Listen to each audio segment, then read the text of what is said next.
Hello பீபர்ஸ், welcome to filmi craft. நான் உங்கள் அருண். இந்த எபிசோட பார்க்க போகிற படம் 2017 ஒரு German Austrian crime action thriller படமாக வெளியான கோல்ட் ஹெல். இப்போ இந்த படத்துடைய கதை என்ன அப்படின்னு கேட்டிங்கன்னா, படத்தில் நம்ம கதாநாயகியுடைய பேர் ஆஸ்கே. இவங்க பேசிக்காக ஒரு டாக்ஸி டிரைவராக இருக்கிறாங்க.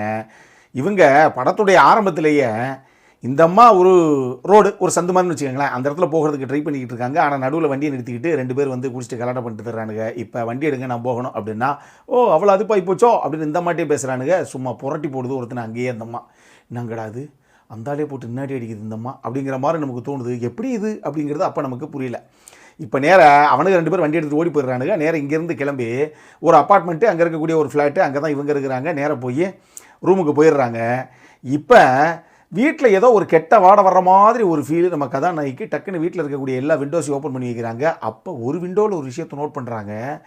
இவங்களுடைய விண்டோ ஓப்பன் பண்ணால் பக்கத்தில் இருக்கக்கூடிய பில்டிங்கில் இருக்கக்கூடிய இன்னும் ஒரு ரூமுடைய விண்டோ அங்கே ஓப்பனில் இருக்குது. அந்த விண்டோவிலேருந்து அந்த விண்டோவுக்கு ஒரு விஷயம் தெரியுது. அதாவது அந்த பக்கத்து வீட்டில் ஒரு பொண்ணு நிர்வாணமான நிலையில் கை கால்கள்லாம் கட்டப்பட்டு ரொம்ப கொடூரமாக கொலை செய்யப்பட்டு கிடக்கிறான். இதை பார்த்த உடனே கதாநாயகிக்கு அல்ல என்ன பண்ணுறது அப்படின்னு தெரியல. ஆனால் அந்த கொலையை பண்ண அந்த கில்லர் இருக்கான் இல்லையா, அவன் அந்த ரூம்லேயே தான் இருக்கான். அவன் கதாநாயகியை பார்த்துறான். இதை கதாநாயகியும் பார்த்துடுறாங்க. அண்ணனும் நோக்கினாள் அவளும் நோக்கினாள் அப்படிங்கிற கதையா 2 பேருமே ஒருத்தர் தெளிவாக பார்த்துடுறாங்க. உடனே கதாநாயகி டக்குன்னு இவங்க ரூமில் இருக்கக்கூடிய லைட்டை அமர்த்திட்டு கதவை சாத்திட்டு நேராக போலீஸுக்கு இன்ஃபர்மேஷனை கொடுத்துட்றாங்க. இப்படி பக்கத்து வீட்டில் கொலை ஒன்று நடந்திருக்கு அப்படின்னு. ஆனால் போலீஸ் வரும்போது அந்த ஸ்பாட்டில் அந்த கில்லர் இல்லை.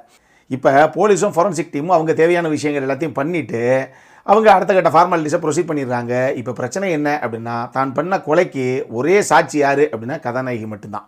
அதனால் கதாநாயகியை போட்டு தள்ளணும் அப்படிங்கிறதுக்காக அந்த கில்லர் கதாநாயகியை துரத்த ஆரம்பிக்கிறான். இதுக்கப்புறம் நம்ம கதாநாயகிக்கு என்னதான் ஆச்சு, இதுதான் இந்த படத்துடைய மொத்த கதையை. இந்த படத்தை பொறுத்தளவுக்கு இதை பார்க்கும்போது ஒரு சிம்பிளான கிரைம் ஆக்ஷன் த்ரில்லருங்க. தமிழ் படமாகவே கூட அந்த படத்தை அப்படியே எடுக்கலாம் அப்படிங்கிற மாதிரி ஒரு ஃபீல் தான் எனக்கு வந்தது. ஈவன் தமிழ் சினிமாவிலே கூட அந்த மாதிரி ஒரு கதைக்கிழங்கள் ஏற்கனவே அங்கங்கே வந்திருக்கு. அந்த மாதிரி ஒரு சிம்பிளான நாட்டு தான். ஆனால் கேட் அண்ட் மவுஸ் கேம் மாதிரி எந்த அளவுக்கு பரபரப்பாக எடுத்துகிட்டு போகணுமோ அந்த மாதிரி பரபரப்பாக எடுத்துகிட்டு போகப்பட்ட ஒரு படம் தான் இது. ஆனால் பெருசாக ட்விஸ்ட் அண்ட் டர்ன்ஸ் அப்படி இப்படின்லாம் எதுவும் கிடையாது. அவன் கதாநாயகியை டார்கெட் பண்ணி அவங்க எப்படி அவங்ககிட்ட இருந்து தப்பிக்கிறாங்க அப்படிங்கிற மாதிரி ஒரு விஷயம்தான். கதாநாயகியை பொறுத்தளவுக்கு அந்த கதாபாத்திரம் எழுதப்பட்ட விதமே பயங்கர ஸ்ட்ராங்கான ஒரு லேடி. அவங்க அட்டி சும்மா தும்சம் பண்ணிடுவாங்க எவன் சிக்கினாலும். ஏன் அப்படிங்கிறத நீங்கள் படத்தை பாருங்கள், உங்களுக்கு தெரியும்.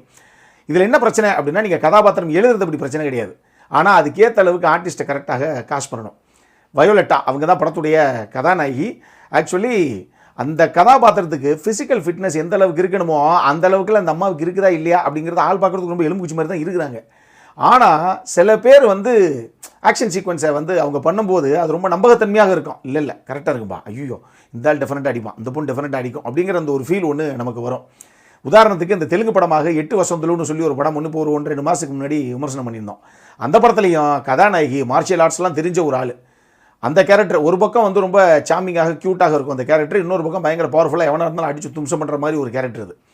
ஆனால் அது கூட அது பார்க்குறதுக்கு நல்லா இருந்தது. ஆனால் சரி பரவாயில்ல பண்ணியிருக்காங்க அப்படிங்கிற மாதிரி தோணுச்சு. ஆனால் இந்த படத்தில் இந்த ஹீரோயின் கேரக்டர் பார்க்கும்போது எம்மா இந்த அம்மா அடித்து தும்சம் பண்ணிடும் போலப்பா அப்படிங்கிற அளவுக்கு அந்த ஃபிசிக்கல் ஃபிட்னஸை காமிச்சிருந்தாங்க அவங்க.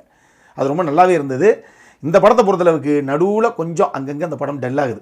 ஏன்னா ஒரு குழந்தையுடைய கதாபாத்திரத்தை எடுத்துக்கொண்டு வந்து கொஞ்சம் அந்த குழந்தைக்காக சுற்றி அப்படி இப்படிங்கிற மாதிரி போகுது. இந்த விஷயம் மட்டும் உங்களுக்கு கூட லைட்டாக டெல் அடிக்குதோ அப்படிங்கிற மாதிரி ஒரு ஃபீல் ஒன்று வரலாம். பட் ஆரம்பத்திலேருந்து இறுதி வரைக்கும் முடிஞ்ச அளவுக்கு பரபரப்பாகவே எடுத்துகிட்டு போகக்கூடிய ஒரு படம் தான். டெக்னிக்கலி இந்த கதைக்கு என்ன தேவையோ, படத்துக்கு என்ன தேவையோ எல்லாம் உள்ளே இருக்குது. சப்போர்ட்டிங் காஸ்ட்லையும் பண்ணவங்க எல்லாரும் என்னென்ன தேவையோ அதை நேர்த்தியாகவே பண்ணியிருந்தாங்க இந்த படத்தில்.